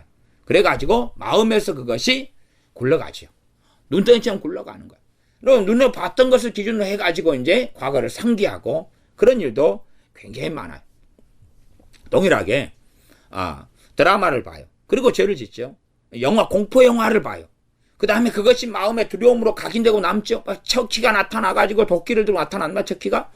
도끼 눈을 떴나요? 하여튼 그런 공포 영화를 봐요. 막 피를 흘리는 그런 거 사람 목이 잘리고 이런 공포 영화를 봐요. 그 다음에는 이제 공포심이 들어오기 시작하죠. 눈으로 보니까. 그래서 그것을 눈이 밝지 않고 어둡다 그것이에요. 그러니 눈이 그렇게 어둡게 될 때 마음에 세상적인 기쁨을 이야기하는 게 아니에요. 이 잠언에서 마음을 기쁘게 한다, 마음이 화평하다 이것은 하나님과의 관계에서 오는 거예요. 하나님 관계에서. 그렇기 때문에 어지간한 사람은 이런 잠언을 이해할 수가 없어요. 굉장히 어려운 말씀이에요. 왜? 축약돼 있거든요. 소위 말하면 과거에 시가 있으면 시조가 있다고 합시다. 시조가 있으면 시조나 시 같은 경우도 국어시간 이럴 때에 시의 뜻 이런 것을 대꾸구절 시인의 의도 그런 것을 많이 이야기하잖아요. 왜냐하면 거기에가 함축되고 축약된 의미가 있기 때문에 쉽게 시만 듣고는 그 내용을 잘 이해하지 못하는 게 너무나 많기 때문에 그래요. 너무나 많기 때문에. 임해침묵, 한용운의 임해침묵. 그러면은, 그런, 이제 내용은 제가 시는 잊어버렸습니다만은, 님은 같습니다. 그러면은, 이 사람이 애인이 떠나갔나. 근데 알고 보니까 한용운 씨가 승려라요. 승려가 불륜을 했구만. 중이면 산에서 살아야지. 어디서 그냥 여자하고 사귀어가지고 여자가 떠났다 그래. 그러니까 다르게 알고 보니까 그 님은 조국이었던 거예요. 응? 하고 조국이 일제 식민자에 있는 것을 해방하지 못하고 노예 상태에 있는 것을 님은 같습니다. 님은 같습니다. 그렇게 탄식하고 있는 거예요. 그러니까 그것만 액면으로 들어가지고는 쉽게 알 수가 없다는 거예요. 응? 아리랑 아라리요. 응? 뭐 그렇게 하면 저게 도대체 뭐야? 왜 아리랑 아라리요? 근데 그것은 옛날부터 굉장히 오래전부터 가장 이 땅의 한민족에 가장 오래전부터 내려왔던 말이 아리랑 아라리요예요. 거기에 이제 뭐 나를 버리고 가시는 님은 뭐 심도 못 가 발병한다. 이건 나중에 생긴 거예요. 나중에 추가돼 가지고. 뭐 아리랑은 뭐냐? 그럼 알은 하나님이에요. 알. 이랑은 함께예요. 그러니까 아리랑은 하나님과 함께. 응? 아라리요. 하나님과 함께 살기를 원한다. 그런 거죠. 그것은 내려왔는데 그래서 아리랑 하면서 아리랑이 뭔지를 몰라요. 이제 아리랑이 뭐야 도대체. 그래서 알이랑이 아리랑으로 이렇게 니을이 뒤로 가면서 아리랑을 바뀌었죠. 근데 아리랑은 지금도 엄청나게 불러대요. 아리랑 모르는 대한민국 사람이 어디가 있어요. 근데 아리랑이 뭔데? 뭔지 몰라. 근데 왜 불러? 아니 불러왔잖아 옛날부터. 그래서 부르는 거예요. 아까 우리나라 사람 모이면 이제 외국인도 알아요. 저 사람들이 모이면 아리랑 한다고. 근데 외국인 지금도 아리랑이 뭔지 모르고 아리랑해요. 아, 난 한국 노래 볼 줄 아는데 불러볼까요? 아, 거기니 아리랑 뭐 그러고 있는 거예요. 그냥 우리나라 사람이나 외국이나 똑같은 거 무슨 말인지도 모르는 거예요. 시라는 것은 굉장히 함축적인 의미를 담고 있기 때문에 그냥은 쉽게는 알 수 없어요. 잠언이 사실은 그런 입장이에요. 잠언이 그런 입장이에요. 다시 30절로 넘어갑니다. 눈이 밝은 것은 마음을 기쁘게 하고 마음이 기쁜 것은 세상적인 좋은 걸 먹고 가지고 드라마를 보고 연습곡을 보고 뭐 소위 지난번에 태양의 후예 보니까 태양의 후예 저도 봤거든요. 뭐 다운받아가 같이 애들이 보자 그래가지고 애들이랑 모여서 봤는데 굉장히 마음을 기쁘게 하더라고. 세상적인 기쁨이 있잖아요. 일단은 이 주인공들이 너무나 이쁘고 잘생겼어요. 그러니까 뭘 하면 좋아요? 감정이입을 하면 좋아요. 왜? 보면서 내가 저 주인공이다. 내가 저 여주인공이다. 남주인공이다. 선택하면 좋아요. 그 다음에 이제 정말로 그냥 말도 잘하고 똑똑하고 막 잘나고 성공하고 그 다음에 그 연인이 돼가지고 막 일어난 사건을 볼 때 아름다운 막 해변 그리스 해변인가 뭐 그런 데를 거닐고 막 너무나 산이 이쁘고 막 그런 걸 있잖아요. 그런 걸 이제 경험하면서 그 다음에 이제 위기를 겪는데 위기를 또 넘고 하는 카타르시스가 있고 그러니까 마음을 기쁘게 하는데 그런 것이 잠언이 있는 마음을 기쁘게 하는 것과는 아무 상관이 없다는 거예요. 아무 상관이 없다. 그러나 이 일반적인 우리 자녀들이다 우리 어른들도 대부분은 세상의 기쁨에 취해 있어요. 주님 안에 있는 기쁨이 아니라 빌립보서 말씀에는 내가 다시 말하느니 기뻐하라. 주 안에서 기뻐하라. 기뻐하라. 다시 말하니 기뻐하라. 그런데 핍박받는 교회로 살아가는데 핍박받는 하나님 백성으로 살아가는데 기뻐하라니. 자기도 감옥에 있으면서 그걸 옥중서신이라고 그래요. 옥중서신. 감옥에 있으면 사도 바울이 기뻐하라 그러는 거예요. 야, 당신이라면 그래도 사도 바울은 야, 나가 감옥에 있어도 나도 기뻐하면서 보내는 거야. 너는 감옥 밖에 있잖아. 나도 기뻐하는데 왜 너는 기뻐 못해? 그러는 거예요. 그래 기뻐하라고 명령하는 서신을 성령의 감동을 따라서 보내는 거예요. 그러나 우리는 기쁨이 세상의 기쁨에 취해 있기 때문에 그 입장에서 마음을 기쁘게 하고를 생각한다 그 말이에요. 그것이 아니다. 그것이 아니다. 하나님으로부터는 마음의 기쁨이에요. 하나님으로부터는 마음의 기쁨. 진정으로 하나님과 바른 관계에서 오는 기쁨. 정말 하나님을 사랑하는데 하나님 관계가 틀어지면 기쁘지 않겠죠. 세상을 사랑하면 세상에서 뭔가 오면 기쁜 거예요. 세상에 내가 돈을 사랑하면 돈이 많이 들어오면 기쁜 거고 옷을 사랑하는데 옷이 많이 들어오면 기쁜 거고 음식을 사랑하는데 좋은 음식을 먹으면 기쁜 거예요. 그러나 여기서 마음을 기쁘게 하는 건 이 하나님의 사람들이 참으로 하나님으로부터 오는 기쁨과 평강을 통해서 기뻐하느냐. 근데 그것은 눈이 밝은 것이다. 눈으로 보는데도 죄 짓지 않는 거예요. 판단한 것을 보면서도 분별은 하지만 판단하고 비판하면서 죄를 짓지 않는 거예요. 교만해지지 않는 거예요. 내 자랑거리를 얻게 되었는데 이것을 가지고 자랑하지 않는 거예요. 자랑하는 자는 주 안에서 자랑할지니라. 주님을 자랑하는 거지. 눈을 보면서 범죄하지 않는 거예요. 이게 눈이 팍 따는 거예요. 눈을 보면서 이 죄된 생각으로 끌어당기지 않는 거예요. 마음을 지키고 있으니까. 왜? 진리의 말씀으로 하나님 전신갑주를 입어서 지키고 있으니까. 좋은 기별은 뼈를 윤택하게 하느니라. 좋은 기별은 좋은 소식이에요. 좋은 소식. 그래서 현대적인 번역으로 보면 좋은 소식은 사람을 낫게 한다 그랬어요. 사람을 낫게. 좋은 소식은 사람을 낫게 한다. 이것이 우리말이든 새번역이든 이런 번역본들이 전반적으로 취하는 겁니다. 좋은 소식은 사람을 낫게 한다. 낫게 한다는 치유한다 그 말이죠. 고친다 그 말이죠.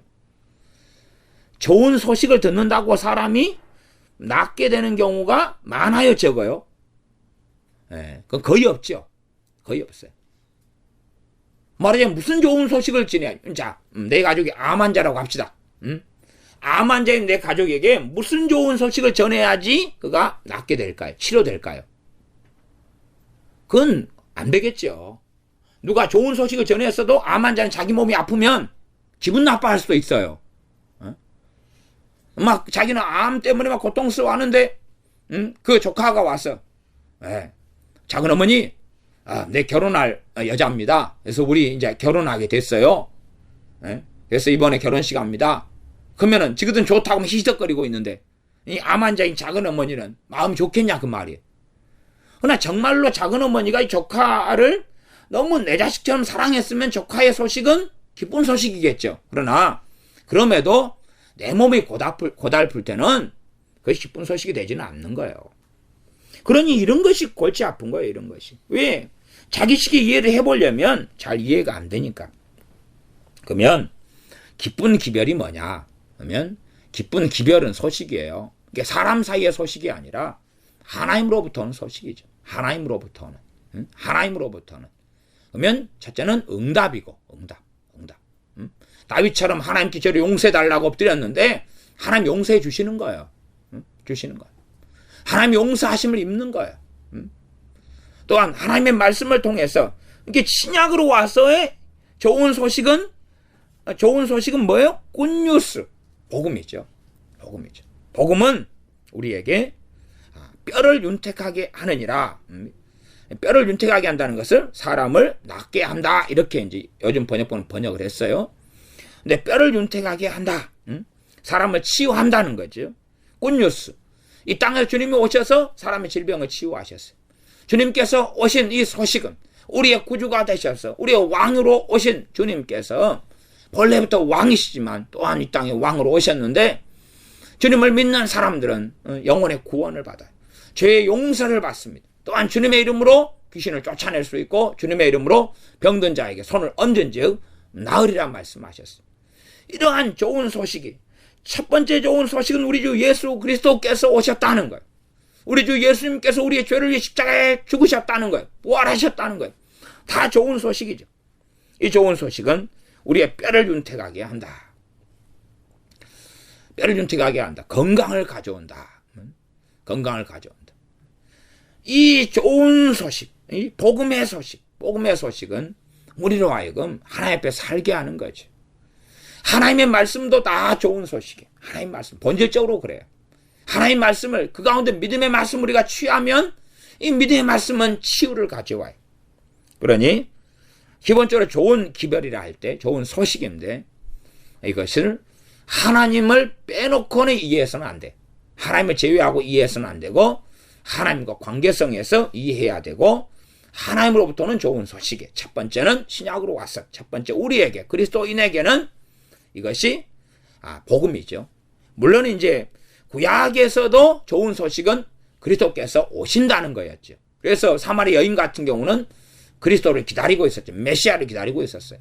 이게 구약에서도 가장 좋은 소식은 뭐였어요? 곧 너희들의 구주께서, 너희들의 메시아, 하나님께 기름 부음 받은 너희들의 구원자가 오신다는 거예요. 그러니 이들에게는 그 소식을 듣고 믿는 자들은, 오실 주님을 믿는 자들은 뼈를 윤택하게 했다는 사실. 왜냐하면 구약 뼈를 윤택한다는 기본적으로 건강을 얻게 된다는 이야기죠. 건강을 얻게 되는 거. 그러니 우리가 지금도 건강을 얻게 될 수 있는데, 건강을 얻게 되는 근원적인 것은 좋은 소식인데, 좋은 소식의 핵심은 주님께서 오셨다는 거예요. 구약에서는 주님께서 오신다는 거고, 지금은 주님이 오셨다는 거고, 나아가서 다시 오신다는 것도 포함되겠지. 주님께서 오셔서 나의 죄를 짊어지셨다는 것이, 이것이 좋은 소식이고, 그런 사람들이 뼈를 윤택하게 해요. 뼈를 윤택하게 하는 것은 두 가지겠지요. 첫 번째는 그 복음을 듣고, 복음을 들으면서 고넬료의 가정에 성령이 바로 임하시면서 치유가 바로 일어날 수 있고, 몸의 치유라면. 두 번째는 이제 치유가 보장되는 거죠.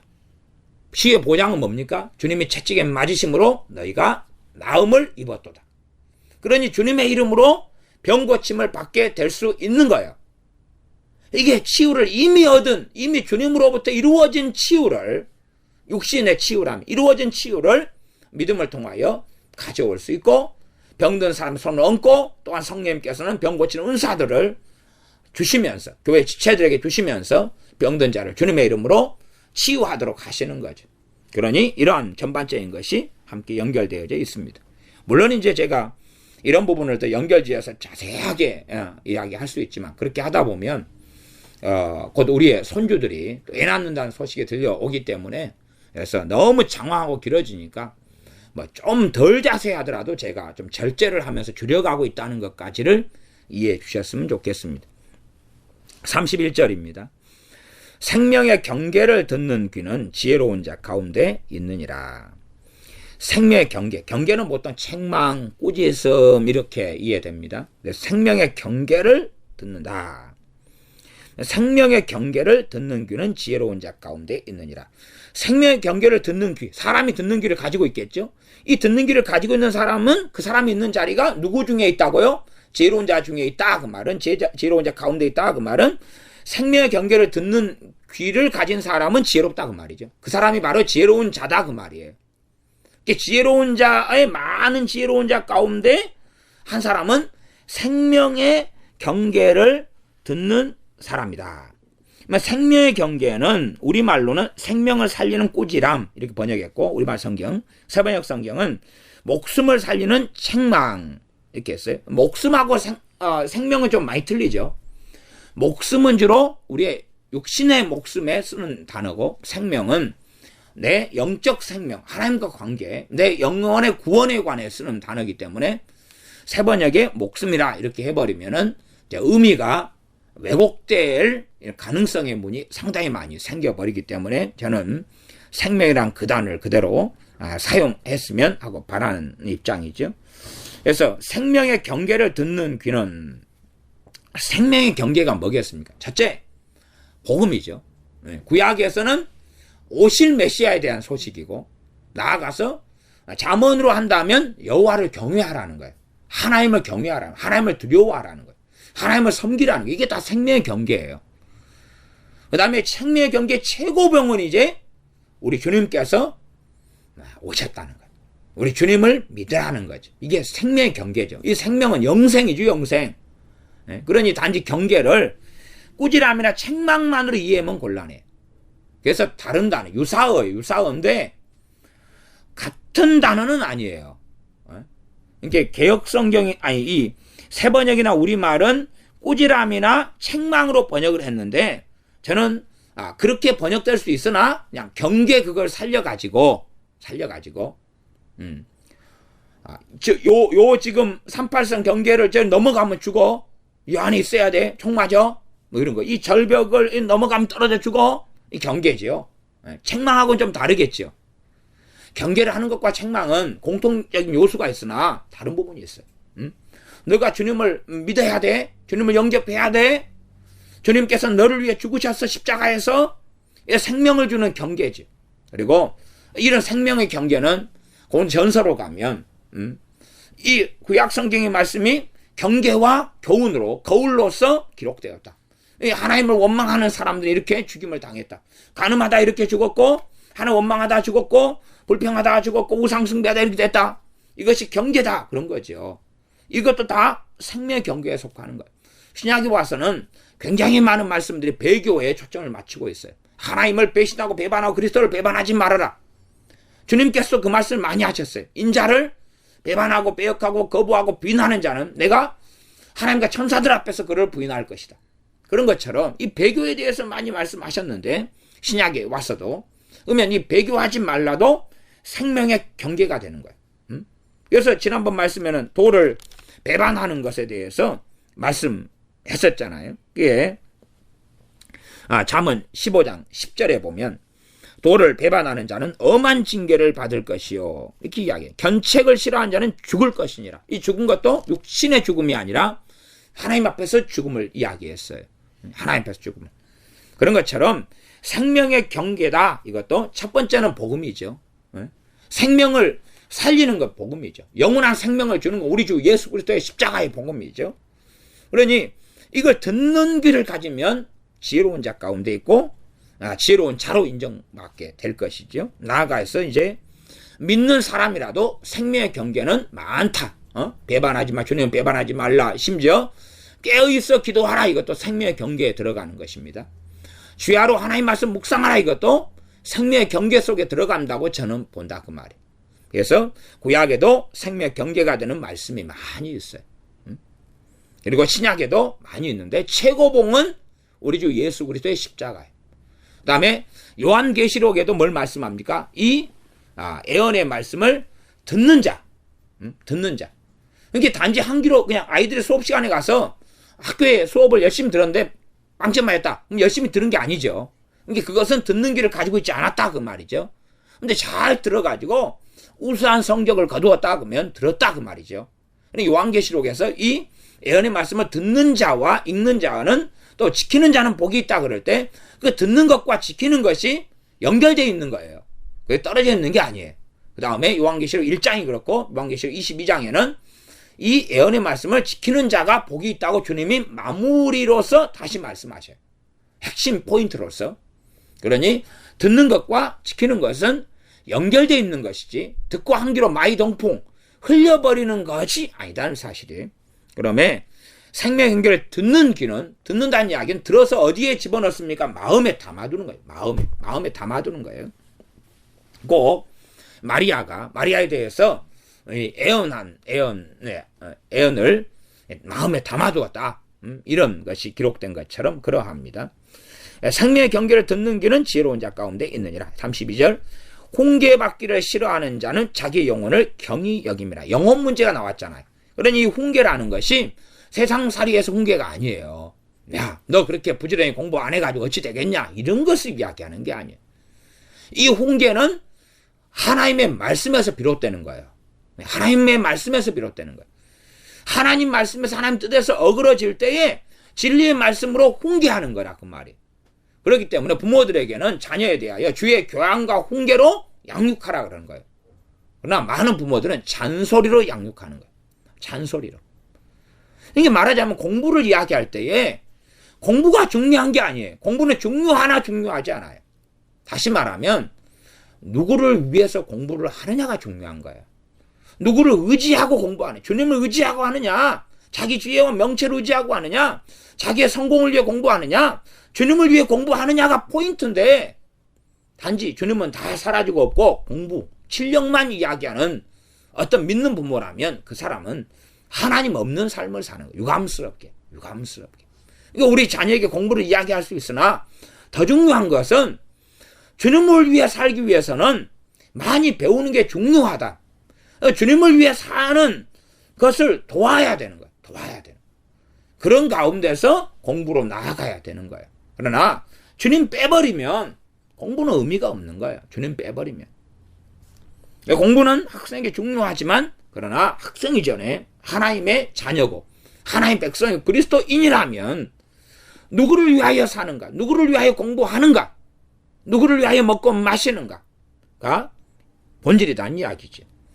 훈계받기를 싫어하는 자는 그래서 이 훈계는 세상적인 일반적 훈계가 아니에요. 진리의 말씀으로 인한 훈계예요. 주의 교양과 훈계로 양육하라는 거예요. 주의 교양과 훈계로 양육하라.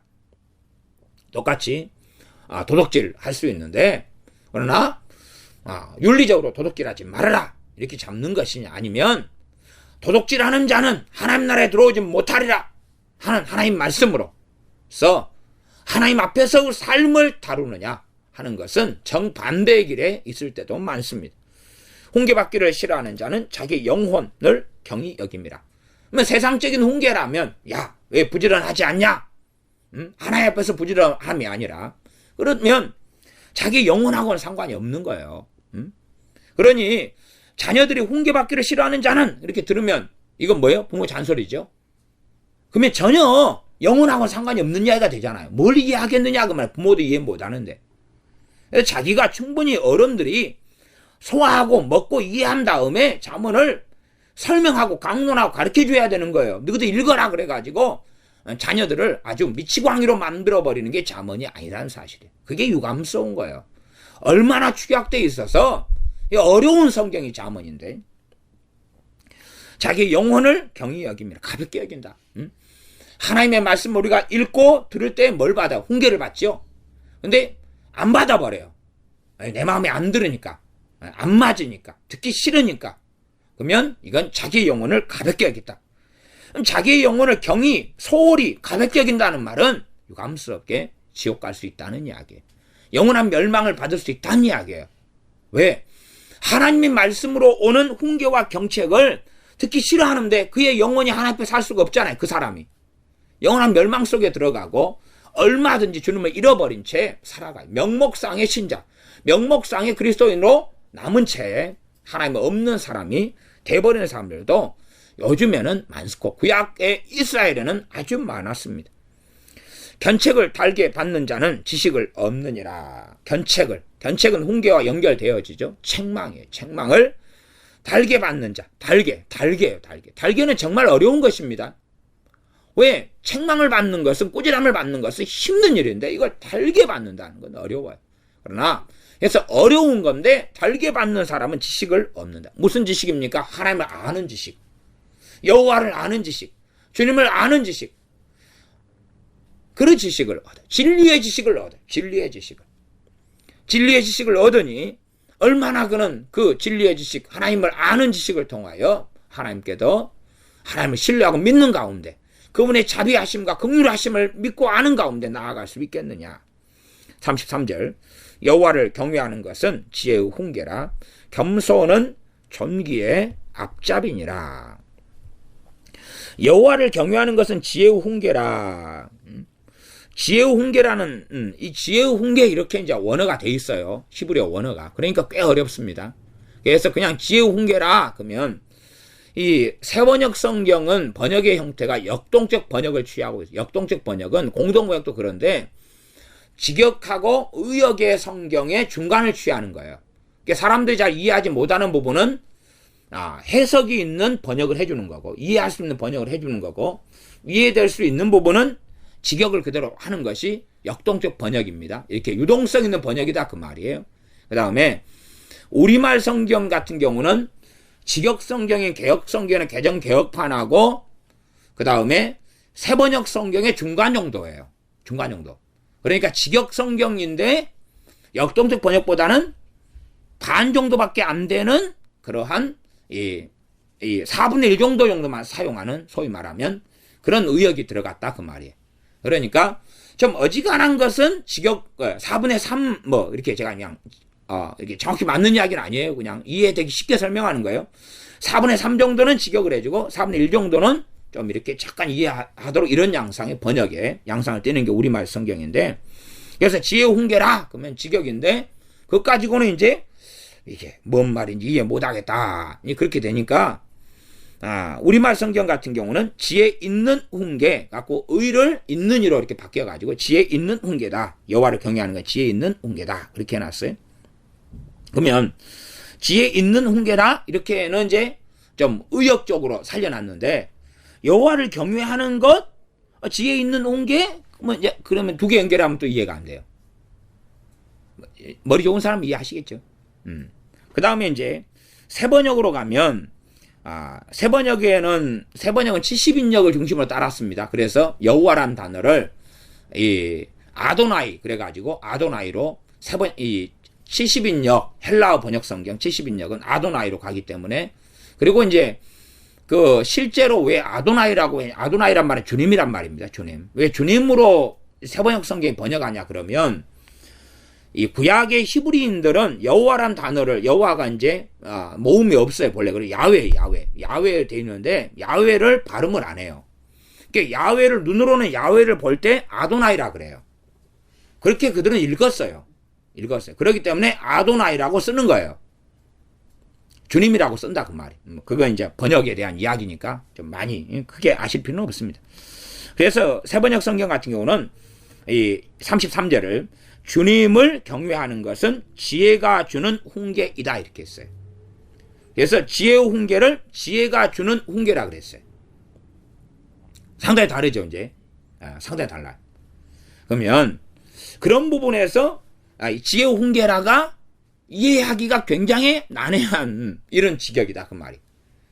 그러면 여호와를 경외하는 것은 지혜다 그래도 말이 돼요. 그지요? 지혜다 그래도 말이 돼요. 그런데 다른 본문에서는 여호와를 경외하는 것은 지혜의 근본이다 그랬어요. 그러니까 근본 안에 지금 지혜의 근본이다 하는 것이니까 지혜다 그러면 의미가 달라져요. 그래서 지혜의 훈계라 그럴 때 일단은 저는 첫 번째 새번역 성경의 번역자들이 의도하지는 데는 않았을 거라 생각해요.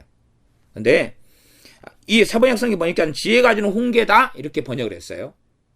새번역 성경 번역자들은 이 지혜를 주님으로 보기보다는 그냥 지혜에 대한 의인 화법으로 저는 썼을 거라고 생각해요. 왜냐하면 지혜 대신 주님에 대해서 나온 잠언의 많은 본문들을 주님으로 이해하는 견지를 취하지 않기 때문에요. 그러나 저는 이 부분에서 첫 번째는 새번역 성경의 번역을 활용해서 여호와를 경외하는 것은 지혜가 주는 훈계다 이 부분을 첫째는 가장 지지합니다. 이 지혜를 지금 여기에서 나오는 일반적인 지혜가 아니라 주님 지혜로 보기 때문에 지혜이신 주님, 제가 지혜이신 주님에 대하여서 잠언 강의에서 3번 정도를 설교했습니다. 지혜이신 주님 1, 2, 3. 물론 사람들은 잘 안 듣는, 듣기 싫은 이야기가 되어서 잘 안 들으시는데, 지혜이신 주님께서 무슨 훈계를 하시냐 그러면 여호와를 경외하라 그 말이에요. 여호와를 경외하는 삶을 살아. 응? 전능하신 아버지 하나님을 경외하는 삶을 살아라. 이것이 지혜이신 주님께서 하시는 가장 중요한 훈계다. 가장 중요한 훈계다. 그러니까 지혜가 주는 훈계 이런 번역의 의미에서 가장 지혜이신 주님께서 지혜의 훈계다. 지혜로부터 나온 훈계다. 지혜의 근본이다 그랬죠? 지혜의 근본이다. 지식의 근본이다 하는 것이 1장이고 지혜의 근본이다 하는 건 뒤에 이제 15장인가? 아니 15장은 아니었죠. 몇 장이 있는 거예요. 그래서 12장인가? 어쨌든 지혜가 주는 혹은 지혜의 훈계, 지혜가 하는 훈계, 지혜가 주는 훈계 이렇게 다 이해할 수 있어요. 그래서 저는 이런 해석을 가지고 있습니다. 여러분이 또 이해를 해보세요. 근데 여호와를 경외하는 것이 지혜이신 주님께서 하는 훈계다. 훈계. 그러니 주님께서는 그래서 이 땅에 주님께서 사람의 몸을 입고 오신 다음에도 자신의 영광을 구하지 않고 아버지 영광을 구하셨어요. 응? 아버지. 그래서 주기도문도 나한테 기도하라 그런 게 아니라 응? 하늘에 계신 우리 아버지의 기도하라 그랬어요. 응? 또한 내 이름으로 구하라 그랬지. 내 이름으로 누구에게? 하나님 아버지께 구하라 그랬지. 내게 구하라. 이제 그런 부분도 있어요. 네, 그런 부분도 있어요. 그러나 전반적으로는 아버지께로 이야기해. 특별한 부분이 아니라는. 그러니 여호와를 경외하는 것은 지혜의 훈계라. 지혜된 주님께서 훈계하시는 것이 여호와 하나님을 경외하라. 그것이 지혜로부터 온 훈계라 그 말이에요. 여기서 지혜로 이야기할 때 아니면 지혜의 근본이다 이렇게도 이제 이해를 우리 확장해 나갈 수도 있습니다. 그 정도에서 이제 시간이 많이 지나갔기 때문에 제가 대강 마무리 지어가겠습니다. 겸손은 종기의 앞잡이니라. 현대적인 번역은 겸손함은 영광이 따른다. 또 겸손한 사람에게는 영광이 있다. 이렇게 번역하는데 그렇게 이해하는 건 큰 차이는 없습니다. 겸손은 종기의 앞잡이니라. 그러면 종기의 앞잡이다 그 말은 영광이 따른다. 겸손이 있어야 영광이 따른다. 그러면 그런 이제 현대적인 번역을 잘못 이해하면 세상적인 개념으로 이해해버릴 수 있어요. 말하자면 겸손하면 영광이 따른다. 그럼 어디에 영광요? 설명이 되지 않으면 세상에서의 영광이에요. 높아지고 존경의 위치를 얻게 되고 그다음에 큰 성공을 하게 되고 명예를 얻게 되고 그런 건데 그 부분은 아닙니다. 그 부분이 아니라 겸손은 종기의 앞잡이니라 그럴 때 겸손한 사람을 누가 존귀하게 여긴다고요? 하나님께서 존귀하게 여긴다 그 말이에요. 하나님께서. 그러면 겸손도 그냥 자기가 낮다, 천하다, 비천하다, 낮은 자리에 선다는 게 아니라 누구 앞에서 겸손입니까? 하나님 앞에서요. 하나님 앞에서. 겸손은 하나님 빼고는 이해할 수 없는 것입니다.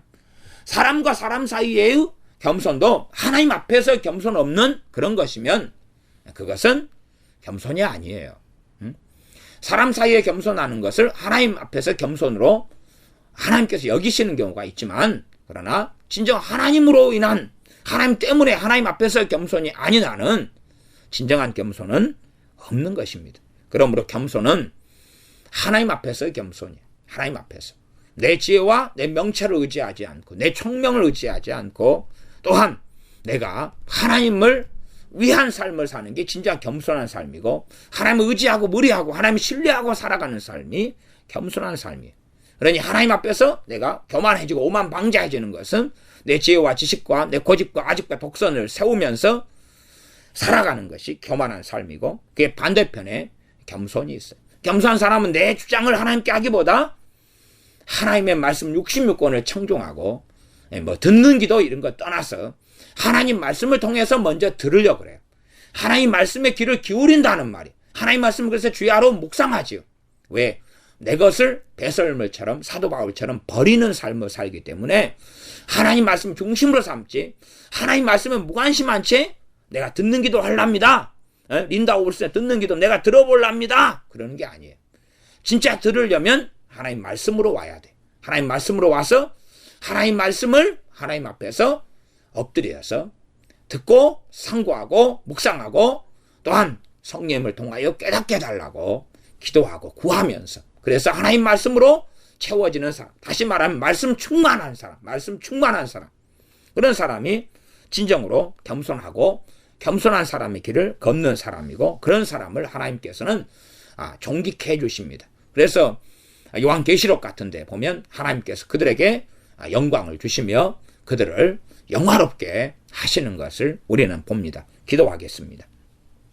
아버지 하나님, 우리는 끊임없이 이 땅에 만몬 속에 들어가고 세상의 성공주의, 기복주의에 들어가서 하나님 말씀 잠언이라도 어떻게 하면 내가 잘 먹고 잘 마시고 성공하는데 쓰여질까라고 살펴보는데 참으로 잠언의 말씀은 하나님 앞에서 어떻게 살아야 하며 하나님을 어떻게 경외해야 하며 하나님께서 인정하시는 삶이 무엇인가를 생명 얻는 지혜를 말씀하시는 생명을 얻는 경계를 말씀하시는 것이 잠언이온즉 우리가 잠언의 말씀을 통하여 하나님 앞에 엎드리게 하시며 겸비케 겸손케 되며 교만을 버리게 되며 내 지혜와 명철이 아니라 주님의 명철 또한 진리의 지식을 얻어서 참으로 지혜자가 되어져 하나님과 함께 겸손히 동행하는 그런 하나님의 자녀들이 되게 하여 주시옵소서. 우리 주 예수님의 이름으로 기도하옵나이다. 아멘.